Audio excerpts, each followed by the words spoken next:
Bem-vindos ao Tech Podcast, um projeto do Sindinfo, representante da indústria de tecnologia do estado de Minas Gerais, para o qual convidamos os C-Levels das maiores empresas de tecnologia do estado para compartilhar sua trajetória, experiências de mercado, processos de gestão e visão do futuro. Eu sou a Inácia Soares, jornalista, e atuo na cobertura do setor de negócios e empreendedorismo há mais de 23 anos. Já entrevistei milhares de empresários, executivos e especialistas e eu curto muito cada um desses momentos, porque afinal é um privilégio conhecer mais sobre a trajetória e as ideias dos profissionais que movimentam o nosso mercado, além de ser também um grande aprendizado. No episódio de hoje, pessoal, eu vou conversar com José Eustáquio Silveira, CEO da empresa Meta3, especialista em cibersegurança e que nestes tempos de adoção da Lei Geral de Proteção de Dados, a LGPD, se tornou aí uma referência no mercado pelas soluções que ele oferece. José Eustáquio é engenheiro civil, com MBA em economia e também em gestão de negócios. Tem 40 anos de experiência na área de tecnologia da informação, atuando em empresas de vários segmentos, além do próprio negócio. José Eustáquio, seja muito bem-vindo ao Tech Podcast. É aqui que você conta tudo de bom que tem feito como gestor, como empreendedor, a sua trajetória como especialista dentro de várias empresas e tudo que tem feito o seu sucesso acontecer. Muito obrigado por ter aceitado o nosso convite. É um prazer imenso falar com você, Inácia. Estou à sua disposição. Pode perguntar o que você quiser. Então, ótimo. Eu vou começar fazendo um mergulho no passado. Ano de 2000, né? A virada para o ano de 2000, bug do milênio. Tem muita gente que está nos assistindo aqui, nos acompanhando no podcast, que não tem noção do que foi o bug do milênio, do trabalho que ele te deu para você, para sua equipe, né? Preparando ações de proteção para muitas empresas, para que elas pudessem proteger seu sistema, seu funcionamento, seu banco de dados. E havia uma previsão de uma grande pane mundial, né, José Eustáquio? E a minha primeira pergunta para você é: essa pane foi impedida por ações preventivas a tempo ou houve um exagero no medo do que ela poderia causar? Foi por ações preventivas, eu posso te garantir. A situação era realmente muito crítica, tá? Tanto é que quando eu fiz o bug do milênio, eu fiz o bug do milênio para a Receita Federal, para o Banco Central, Governo do Mato Grosso do Sul, Serpro, Marítima, e diversas empresas. E como foi uma ação preventiva, nós começamos a trabalhar desde 97. Muitas pessoas não perceberam isso, tá? Eu, em 97, no dia 2 de janeiro, um amigo meu de São Paulo me convidou para ir para os Estados Unidos, mais especificamente Detroit, que ia ter um evento das indústrias de tecnologia voltada para as empresas automobilísticas dos Estados Unidos. E eu saí aqui correndo, fui embora para lá, nós fomos embora de noite e por lá ficamos até no domingo assistindo os eventos. E eu me lembro que naquela época eu disse para o pessoal, esse pessoal está pensando muito complicado, não é necessário tanta coisa. Ele realmente foi muito caro, exigiu muito investimento. E o que acontece? O pessoal anterior ao bug do milênio, como o disco era muito caro, os computadores eram muito caros, eles, em vez de colocar os 4 dígitos do ano igual agora, 2021, eles colocaram apenas 21. Quando chegou no bug do milênio, virou 00. Então, você ia calcular, por exemplo, uma prestação, você ia calcular desde 1900. Fora outros eventos de atualização de documento, bancário, de luz, de qualquer empresa no geral. É tanto verdade isso que é o único lugar que o pessoal não quis fazer uma alteração que nós sugerimos foi a Polícia Rodoviária. E o sistema deles parou meia-noite certinha na mudança do 1999 para 2000. Entendi. José Eustáquio, agora, considerando que nós temos muito mais máquinas conectadas no mundo hoje do que tínhamos em 1999, existe alguma chance de termos um bug em algum momento daqui para frente, aos moldes do que aconteceu, alguma coisa que fosse por outro motivo relevante de tecnologia? No caso, foi por conta da data, mas Poderia acontecer alguma coisa semelhante a essa? É um medo que permanece sobre nossas cabeças? Olha, eu tenho que ser honesto com você. Primeiro, vamos falar sobre a transformação digital. A transformação digital, ela iria acontecer, mas de uma forma mais tranquila.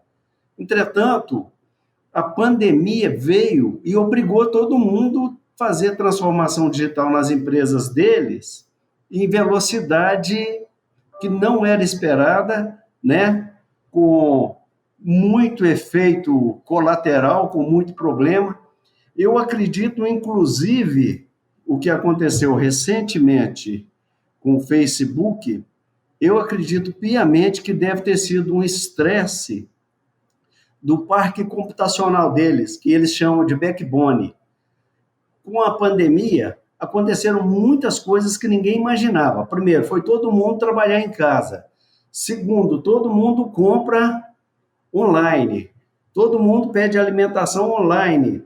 As pessoas usam o telefone o tempo todo. Muitas vezes não tem tempo de dimensionar essas demandas e isso vai provocar problemas em cascatas, tá?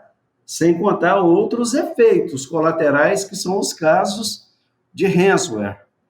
O ransomware são esses piratas que invadem os sistemas e que as empresas se tornam refém deles. É muito mais sério que o bug do milênio, o Inácio. Entendi. Você citou aí, José Eustáquio, a questão dos backbones, que são aqueles grandes computadores, né, com maior potência, que sustentam operações mais robustas. E eu fico aqui imaginando, né, você citou aí o que aconteceu recentemente com o WhatsApp, Instagram e Facebook, que por várias horas pararam de funcionar praticamente no mundo inteiro. A gente está falando aí de bilhões de usuários. E aí eu fico pensando na armazenagem desses dados. Assim, será que tem um limite de capacidade para os equipamentos que nós temos hoje, nesses backbones, nesses grandes sistemas, nesses hubs, nessas centrais? A gente vai chegar num colapso ou a tecnologia de armazenagem de dados, de transmissão de dados, está acompanhando essa evolução da demanda e a gente não corre esse risco? Eu acho que a tecnologia está acompanhando e com bastante agilidade, às vezes até antecedendo. Se você for comparar com o que nós tínhamos há 30 anos atrás, tínhamos, a hora que comprava um computador, ele vinha com 10 megabytes. 10 megabytes, mal cabe o nome da população de uma cidade de 15 mil habitantes, tá? Hoje você tem dados, tem tanto dado que está aí a Lei de Proteção Geral de Dados, porque tem facilidade para se gravar, para poder hospedar, para fazer essas coisas todas. Eu não acredito que isso será um problema, não, tá? Acho que o problema será muito mais de gestão desses dados, de organização das empresas, para poder saber, entendeu? Porque coisa demais gera muita, como é que eu vou falar para você? Informação demais é pior do que menos informação, tá? Pode deixar. A gente vai falar muito aqui hoje ainda de LGPD, né, a Lei Geral de Proteção de Dados, dos impactos da pandemia, mas antes eu quero explorar uma das suas expertises, que é a questão da segurança cibernética, né? E temos visto, José Eustáquio, ataques cibernéticos com criminosos tecnicamente muito bem preparados, invadindo redes de dados de grandes organizações que têm proteção.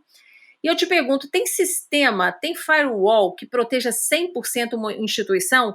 Ou se o hacker for, ou o cracker no caso, né, bem habilidoso, ele consegue vazar? Eu acredito que tem sistemas mais seguros. E aí nós temos dois lados da moeda. As empresas muitas vezes não querem investir e acham caro o investimento que tem que fazer.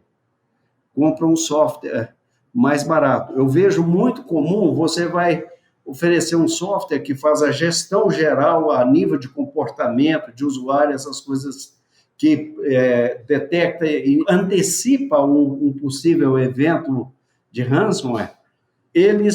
Não, eu já tenho antivírus. Um pouco de ignorância também, entendeu, Inácio? E por mais que seja evoluído, você não consegue eliminar que um hacker consiga te achar uma forma de vazar, tá? Eu entendo até que quem está muito evoluído nesse aspecto, os israelenses são muito bons em tecnologia, eles estão muito bem preparados, tem bons softwares nessa área, inclusive usando inteligência artificial, muito baseada em comportamento. Isso é um diferencial muito grande, entende? É um diferencial que, muitas vezes, quem te rouba está dentro de casa. O quem facilita você ser assaltado é alguém que está próximo de você. Pois é, você falou aí da dificuldade que você, imagino também como especialista, como empresa do ramo, tenha para mostrar para um cliente a importância dele fazer esse investimento preventivo para evitar um ataque. Mas assim, ao contrário de outras soluções que a gente olha e os olhos veem a solução, no caso de um bom firewall, né, de uma medida cibernética de proteção, ela só é percebida no caso de um ataque. Como é que você faz para convencer o empresário, o gestor, da importância desse investimento preventivo? O firewall, ele é muito baseado em hardware, em equipamentos, e precisa de colocar regras no equipamentos. Vou te dar um exemplo, é mais ou menos como se você tivesse uma chave simples na porta, você bota uma tetra-chave. Alguém vai sempre achar uma forma de abrir essa tetra-chave. Aí você muda para fechadura eletrônica. Na hora que você muda para a fechadura eletrônica, alguém da empresa, alguém de casa esquece, comenta a senha com alguém, vazou também, entendeu? Então, muito, eu acho que a segurança, ela realmente ela tem que ser muito inteligente. O software de segurança, eles têm que empregar uma inteligência muito grande e analisar muito o comportamento, tá? O comportamento, muitas vezes, dentro da empresa, vou te dar um exemplo, a pessoa tem acesso à internet, baixa uma informação qualquer, essa informação fica ali dentro da máquina de um funcionário da empresa, lendo o que tem na empresa, e o cara, quando ele chega a atacar, são 6 meses depois, entendeu?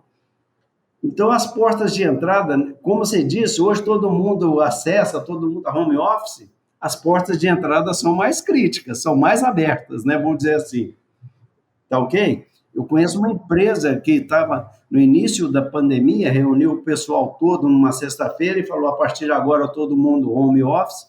Ela foi invadida no sábado. Pois é, e a saída, né, em quantidade enorme de pessoas, de profissionais, colaboradores das empresas, instituições, né, servidores públicos de uma maneira geral, para trabalhar em casa, onde você não tem a mesma proteção que você tem de dados dentro da empresa, né, onde você vai depender de outras conexões de internet, que não aquelas protegidas pela empresa. Como é que foi a demanda para você e como foi proteger computadores isolados, né?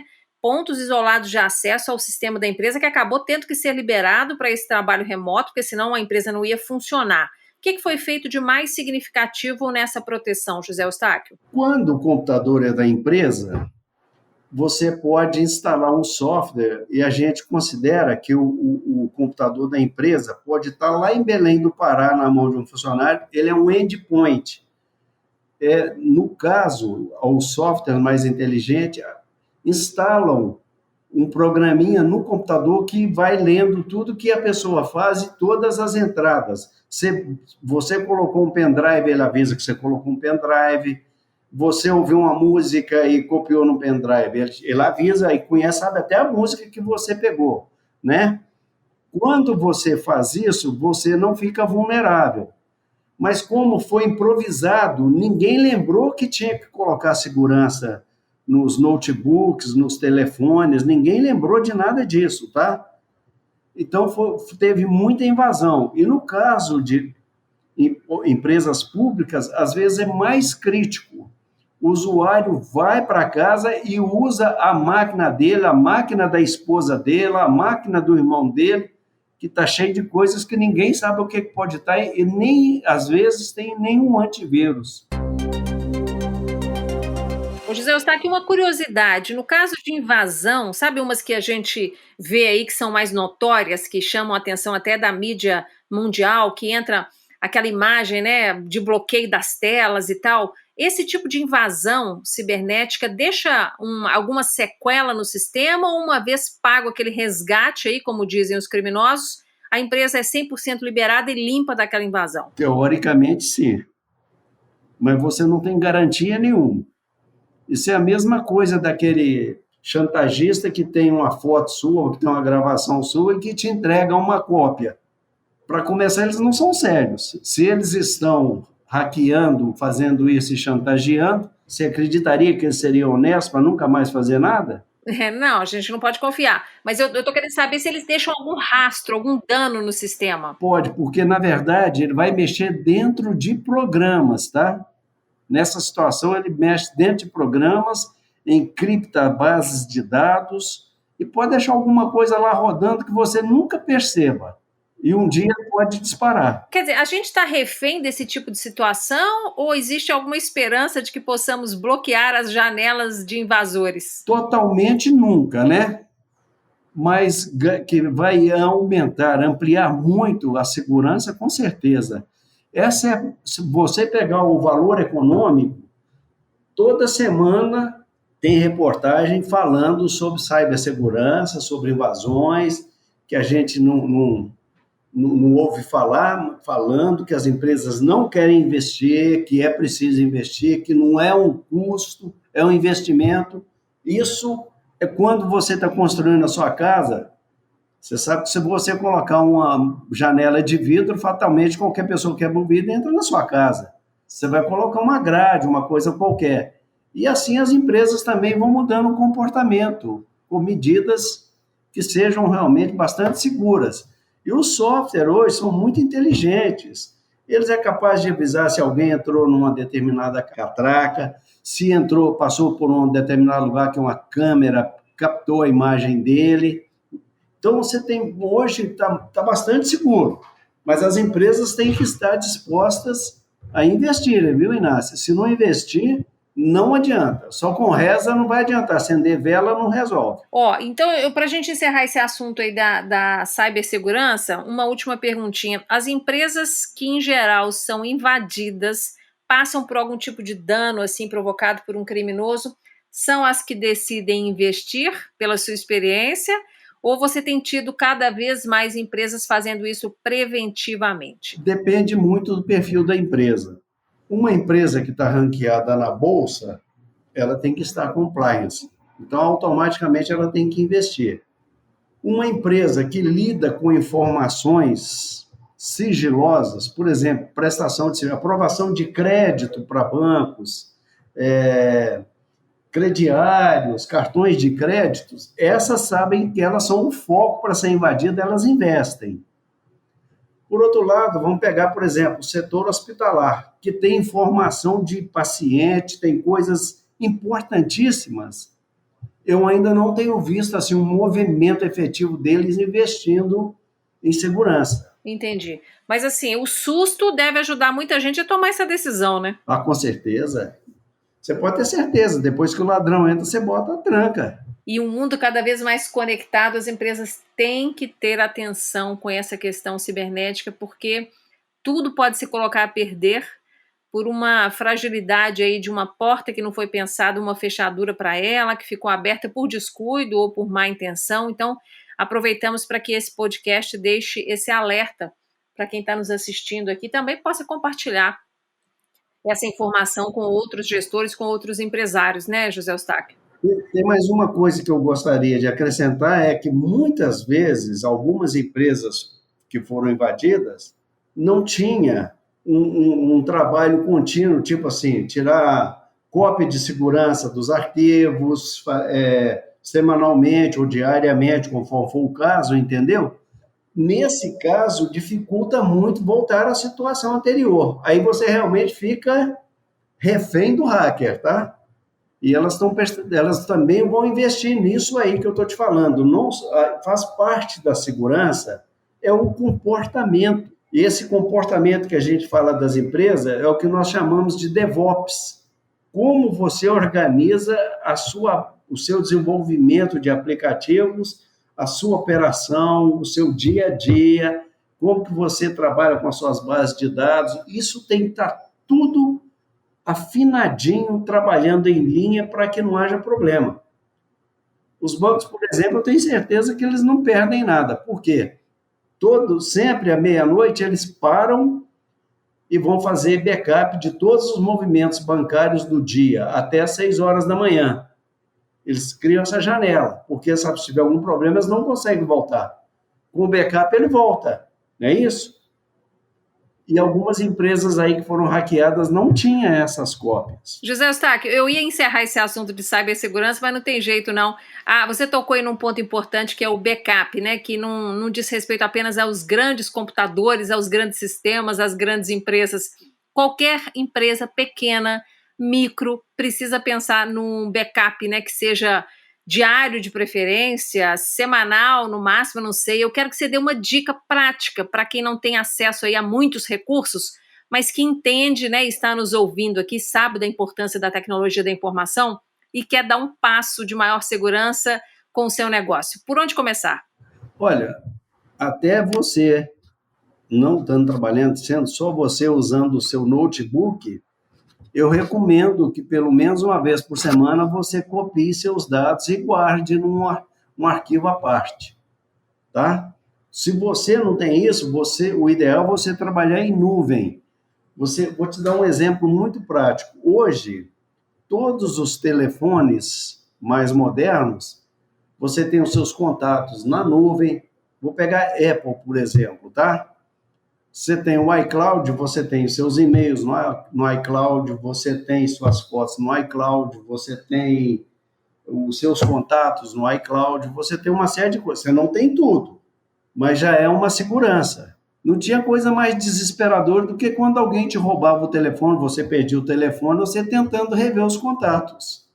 Hoje, em questão de segundo, você recupera os seus contatos. Isso, maravilhoso. Mas então é fazer backup mesmo. E aí sempre num HD à parte, HD externo. No HD à parte ou num outro computador, né? E também não adianta se fazer backup, por exemplo. Isso eu me lembro muito bem que no bug do milênio o Bradesco me procurou, porque o meu aplicativo era muito inteligente e não trabalhava com mainframe, trabalhava em notebook. Eles, maravilhados, vieram a Belo Horizonte, 6 técnicos do Bradesco analisar a minha aplicação. Eu mostrei para eles com a maior satisfação. Olha aqui e tal, eu faço backup de hora em hora, porque cada programador produzia 12 mil linhas por hora. Eu tinha 30 programadores, então eu tinha 720 mil linhas por hora, né? Então era aquela loucura. E tinha 6 computadores backupeando. Aí o cara falou: parabéns, mas o seu backup não vale nada. Eu falei: como assim? Seus computadores estão todos na mesma sala. Entendeu? Não, a gente tem que ser inteligente até nesse ponto para verificar o que você vai fazer. Tanto é que hoje, o que as pessoas têm? Eles têm os centros de processamentos replicados. Interessante. Tem que ter redundância, né? Exatamente, isso é fundamental. José Eustáquio, deixa eu partir aqui para um outro assunto que está na minha lista de demandas aqui para aproveitar toda a sua especialidade, né, todas as suas experiências, é a gente falar da Lei Geral de Proteção de Dados, que já está em vigor no Brasil.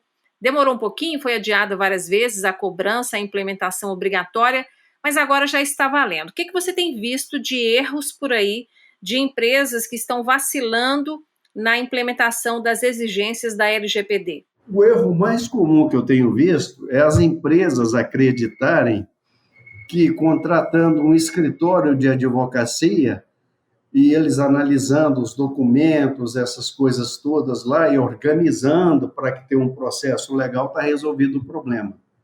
Não está. Eles têm que ter ideia que a lei é de proteção de dados, não de processos. E eles não querem de jeito nenhum contratar empresas que fazem essa proteção de dados para ele, achando que juridicamente está resolvido. Isso é a primeira falha que eles têm, tá? A outra que é muito comum é todo mundo postergar, e aqui no Brasil mais comum ainda postergar, você sabe muito bem disso. Então esses são os principais erros, tá? E a outra é que todo mundo acha, eu não tenho nenhum dado importante. Tenho, Você pega a Meta 3, aqui a minha empresa, por exemplo. Eu passo os dados dos meus funcionários para a empresa do cartão de benefícios. Passo os dados dos meus funcionários para a empresa de previdência. passo os dados dos meus funcionários para Unimed, passo os dados dos meus funcionários para bancos, passo os dados deles para fazer um seguro. Os seus dados estão expostos muito mais do que você imagina. E eles não conseguem perceber isso. Pois é. Quando a gente fala, então, dessa proteção de dados, para a qual muitas empresas nunca estiveram preparadas, mesmo as grandes empresas que trataram de forma muito displicente, né, as informações dos seus clientes, qual é o poder de fiscalização que a gente tem do poder público, mas também não só do poder público, já que entidades privadas, organizações privadas, por exemplo, as que fazem auditoria, né, está ali no checklist de compliance de determinado setor, ou para estar na Bolsa de Valores, como você disse, no Brasil ou fora do Brasil, precisa obedecer certas regras, então a empresa tem que passar pelas auditorias definidas ali de tempos em tempos. Estamos preparados para exigir a realização da LGPD? O Banco Central, eu te digo que sim, tá? O Banco Central tá, porque parte de tudo que envolve valor, todo mundo presta atenção. Você concorda comigo? Já, por exemplo, eu duvido que uma Anvisa, uma ANS esteja preocupada com os dados de saúde das pessoas, que é crítico. Eu não sei como é que eles vão trabalhar os hospitais, eles não têm um processo de compliance com os hospitais. Pode ser que os grandes hospitais, como eles estão ranqueados em bolsa, é exigido isso deles, mas não tem como fiscalizar. Você já viu algum processo judicial relevante? Ah, sim. Você quer ver uma coisa? Na Europa, eles têm a GDPR, que é a Lei de Proteção de Dados lá. Uma empresa ela tomou processo porque fez propaganda do cara que foi considerado o campeão de vendas no mês. Ele falou, você me expôs para todo mundo, eu vou te processar. Tipo assim, o funcionário do mês, né? Exato. Tipo isso. Te digo mais, os marketplaces estão cheios de problema, tá? Por quê? Veja bem, os marketplaces, na verdade, você tem uma grande loja com lojas físicas, mas você não tem tudo que todo mundo quer. Mas eu tenho o Joãozinho de não sei o quê, que tem uma lojinha lá no Barreiro que vende um parafuso. Então eu anuncio no meu marketplace que eu tenho esse parafuso, tá? Aí eu vendo esse parafuso, o Joãozinho lá não entrega, ele não tem estrutura, não tem nada. Você já pagou, tem que cancelar cartão. Isso aí vai dar problema demais, Inácio. Você vai ver a quantidade de processo que vai gerar isso aí. Mas, bom, isso vai frear, você acha, então, esse desenvolvimento das vendas por e-commerces de marketplace? Eles vão tomar muito processo e eles vão selecionar melhor os fornecedores deles, isso eu te garanto, tá? Frear eu não digo, porque ninguém freia mercado, tá? É uma palavra muito pesada, frear o mercado, mas eles vão escolher adequadamente. Entendi. Deixa eu voltar num ponto aqui, que você falou lá no começo da entrevista, em uma de suas respostas, quando você falou que a pandemia teve a capacidade de acelerar o processo de digitalização das empresas. Algo que deveria levar aí muitos anos, teve que ser colocado em prática, né, já testado e consertado nesse tempo em que estamos vivendo a pandemia. Você acha que tem um lado bom nessa aceleração ou ela só traz problemas? Não, eu acho que essa é uma das maiores inovações, digamos assim, disruptivas depois do aparecimento da internet, que a internet acarretou isso tudo que está aí, né? Que mudou totalmente o comportamento da humanidade. Isso aí não tem a menor dúvida, ela não vai parar.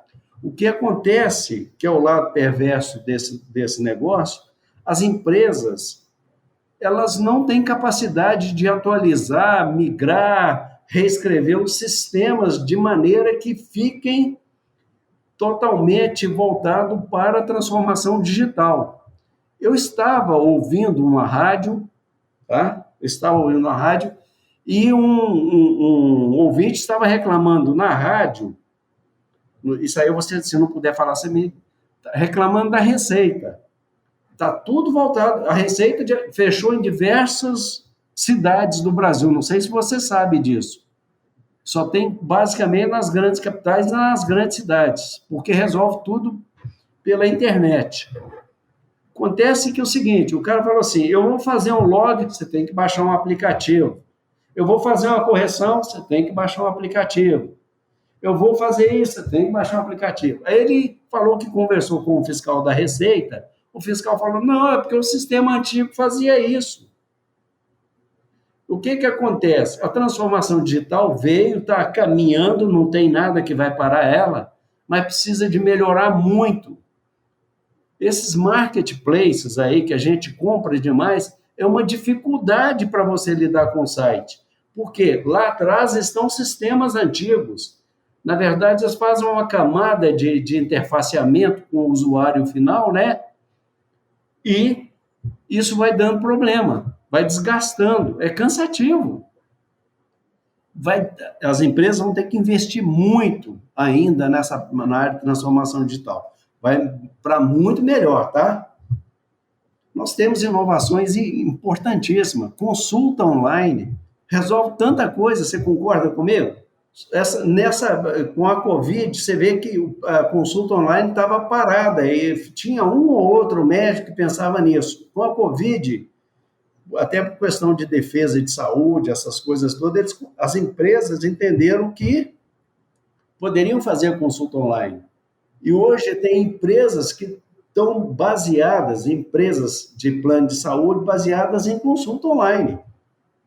Você vê empresa fazendo propaganda, agora é tudo online e tal. Vai ter que melhorar muita coisa ainda. Mas, olha bem, receita de um remédio tarja preta, uma coisa qualquer. O médico manda para você, está certificado, você vai na farmácia e compra. Melhorou muito, não melhorou? Você nem tem que entregar a receita, você manda por WhatsApp para o site da farmácia e eles liberam para você. Temos avanços que são impossíveis da gente imaginar. É impossível da gente imaginar que alguns desses avanços da pandemia vão retroceder, né? Nenhum. Eles vão ter que prestar muita atenção em agilidade, que as empresas de serviço têm um desafio muito grande. Quando eu falo de empresas de serviço, eu falo empresas, por exemplo, de locação de veículos, entendeu? Empresas de ônibus, eles vão ter que mudar muito o perfil de trabalho deles, tá?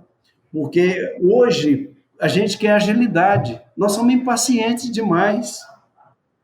Quando eu comecei, você falou que eu tenho 40 anos de tecnologia, eu tenho 50, tem que corrigir a minha abertura, então, para 50 anos? Pois é, eu comecei em 1970. Até no final da década de 70, nós não tínhamos terminais. Então, tudo era por lotes de processamento. Quando chegou o terminal, a gente passou a usar o terminal. Aí, o pessoal chegou e falava para a gente assim, de 30 segundos a 1 minuto é razoável esperar o tempo de resposta. Alguém hoje aguenta esperar 30 segundos para um tempo de resposta? Não, eu já mudei de assunto há muito tempo. Aliás, deixa eu te dar um exemplo aqui de uma situação que tem me mexido comigo nesse processo de digitalização das empresas, que é a conversa com o consumidor, com o cliente. E aí você acessa lá o site da empresa, te jogam num chatbot. E aí você acessa o WhatsApp, você sabe que é um robô também que está conversando ali. Só que existem empresas que conseguem um aprimoramento nessa conversa eletrônica que é fascinante. Você resolve, assim, em 10 segundos o que você precisa. Tem outras que você responde o número 1, o número 3, o número 10. Nada leva a lugar nenhum.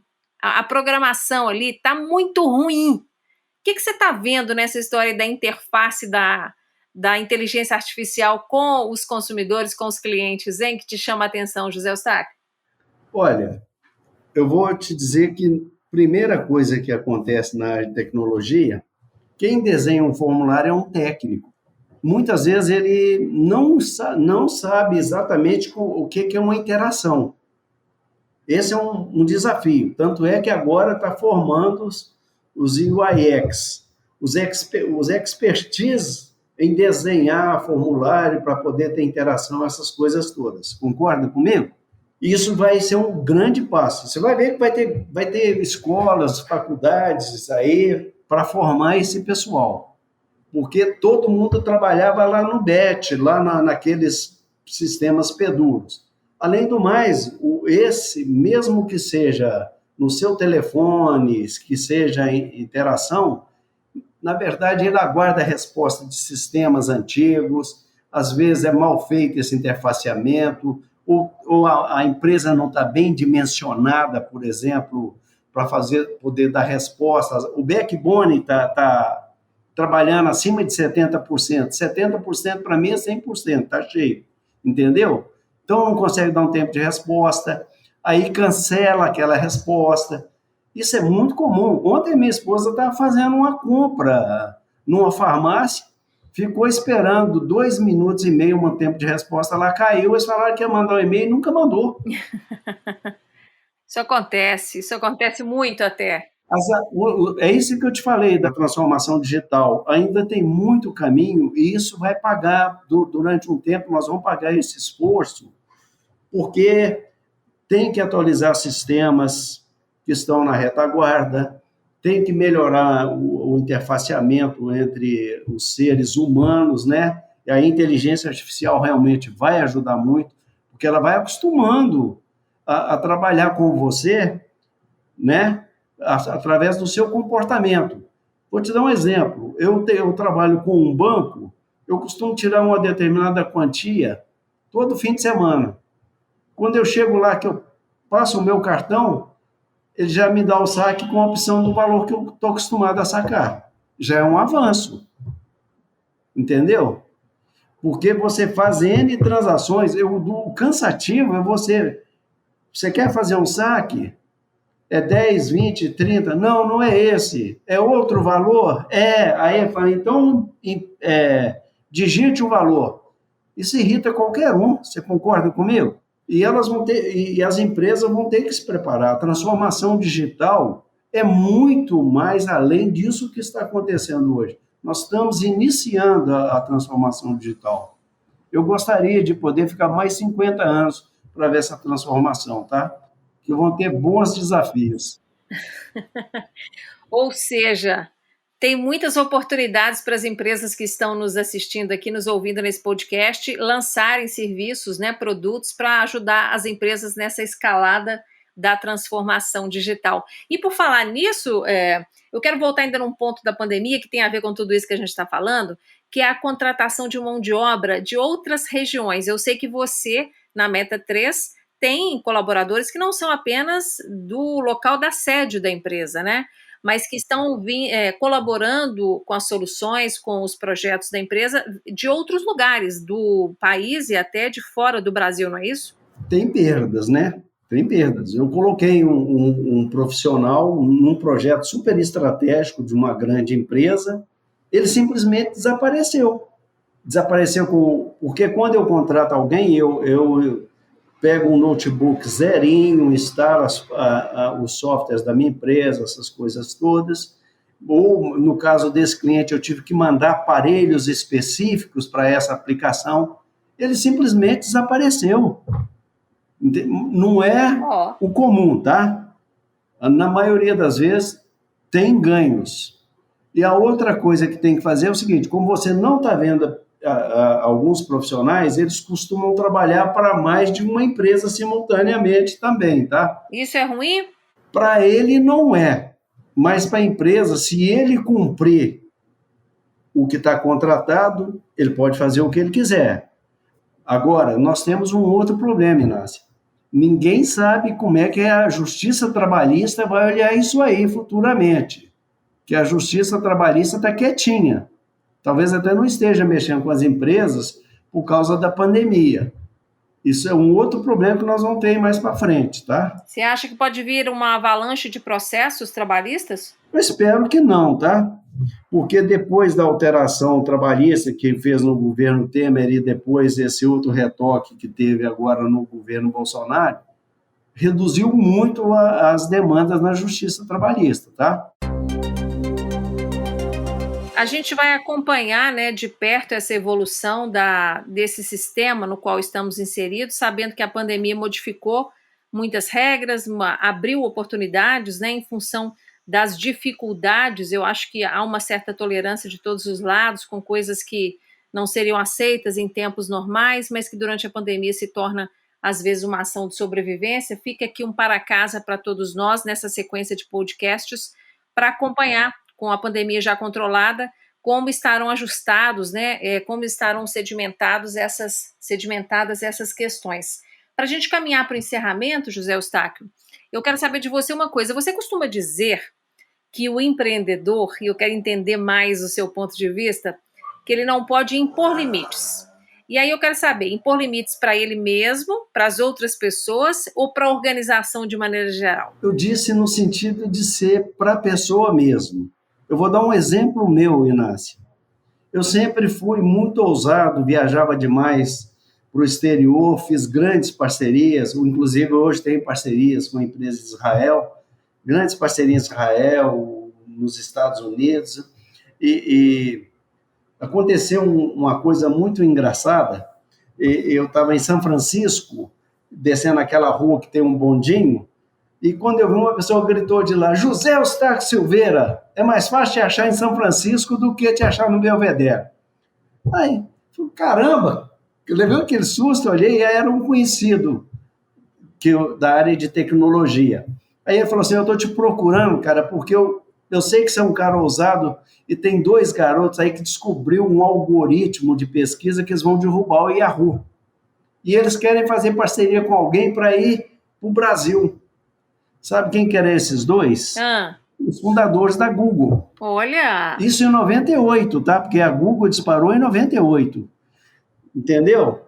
Então, eu me impus limite, porque eu voltei, eu tinha mais 3 sócios, nessa época eu estava em Brasília, eles, não, nosso negócio é desenvolvimento de sistema. Gente, a internet é que vai mudar o mundo. Não, nós vamos continuar desenvolvendo sistema.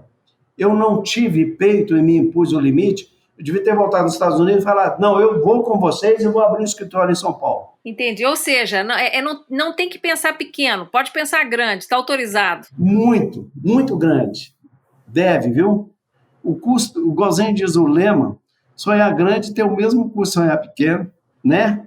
E quanto à transformação digital, eu gostaria só de fazer uma colocação para você. O que nós vamos ver da transformação digital vai ser essa ferramenta maravilhosa que me fez esquecer e até gostar de tecnologia. Entendi. A gente não tem medo dessa interface tecnológica como muitas vezes já tivemos, né? Exatamente. É ser tão intuitiva essa relação com a máquina, com sistemas variados, né, com games, com aplicativos, que a gente se sente ali, que ele entende o que a gente precisa com uma suavidade e um encaixe maravilhosos, né? E as pessoas mais jovens não são como os mais velhos, são migrantes tecnológicos, né? Eles parecem que já nascem sabendo. É porque a cabeça deles recebe informações. Eu nasci em 1950, Inácia. Eu não tinha informação nenhuma quando eu nasci em 1950, ainda mais que nasci numa roça, entendeu? Agora você pega essa meninada aí, eles recebem informação, eles vêem desenho interativo, o ensino mudou demais também, né? E vai mudar mais ainda. Então, para eles, essas coisas serão extremamente natural. Aproveitando então que você citou as startups aí, né? Empresas que têm nos surpreendido de tantas formas, dá um conselho para elas, para as startups que são de base tecnológica, né? Como a maioria delas, para que elas possam seguir um caminho relevante no mercado, mas sobretudo de sustentação do negócio, né? Que garanta lucro para ter longevidade. O problema das startups, ideias boas todo dia todo mundo tem. As ideias você tem que transformar em ação, tá?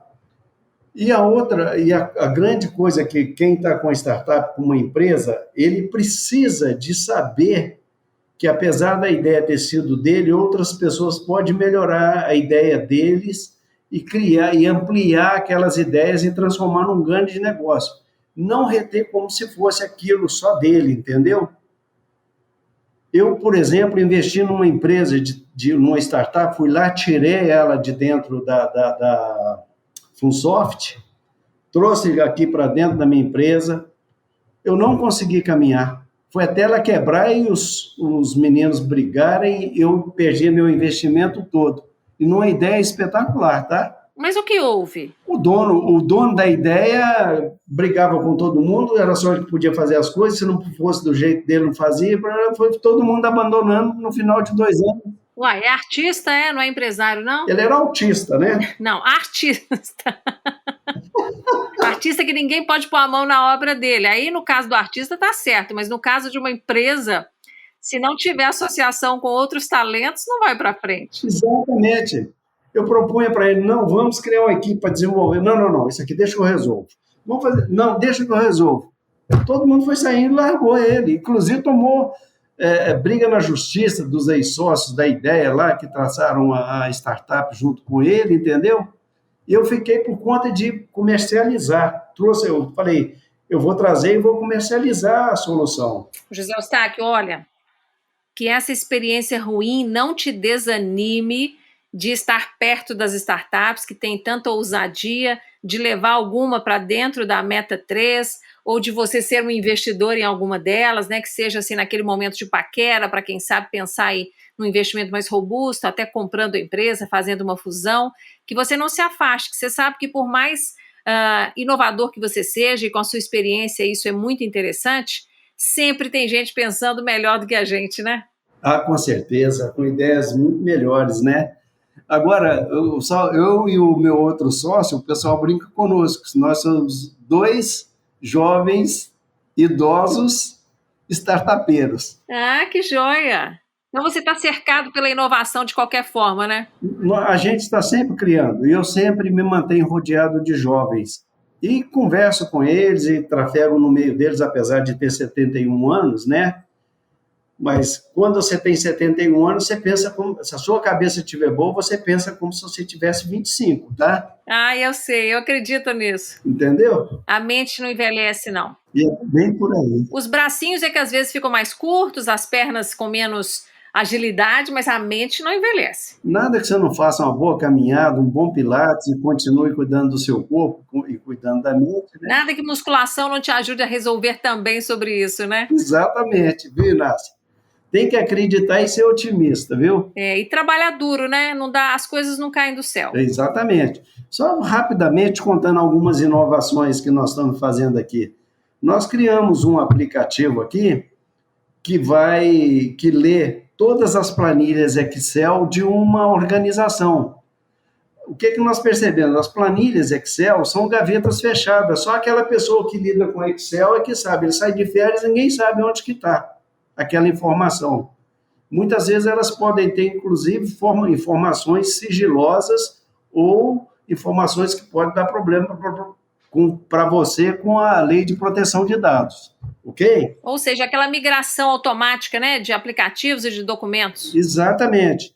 A gente entra na empresa, debulha todos esses Excel, mostra onde que está, aqui cada uma coluna, você tem coluna escondida, onde vai. E mais outra coisa que eu quero te falar, nós pensamos de forma tão disruptiva que na lei de proteção de dados, que as grandes empresas do mundo estão propondo? Você ficar lendo as bases de dados continuamente para verificar. O CPF, lê a base de dados o dia inteiro.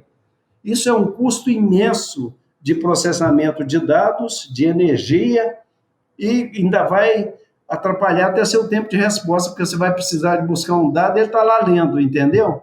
O que nós fizemos? Nós fizemos um aplicativo que lê os programas que a empresa tem e mapeia o processo todo, onde estão as palavras sigilosas, para onde que você manda, de onde que você recebe, onde você guarda, tudo bonitinho, todo dia.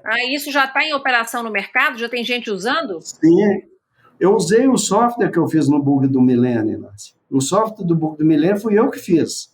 E no software do Bug do Milênio, o que eu tinha que procurar? Você nunca viu um programa, eu nunca tinha entrado dentro da Receita. Então, eu tinha que ler os programas deles e olhar onde tinha data. Eu fui montando uma base de conhecimento e identificava todos os lugares que tinha data, entendeu? Além disso, tinha que alterar, porque não tinha mão de obra, né? Além disso, tinha que alterar. Aí a gente alterava e entregava rodando para eles, sem nunca ter programado, mas com inteligência imensa, entendeu? Interessante. Quer dizer, então, que isso já é uma solução que está disponível para as empresas. Com certeza. Disponível e com bastante segurança. Que bom. Então, fica a dica.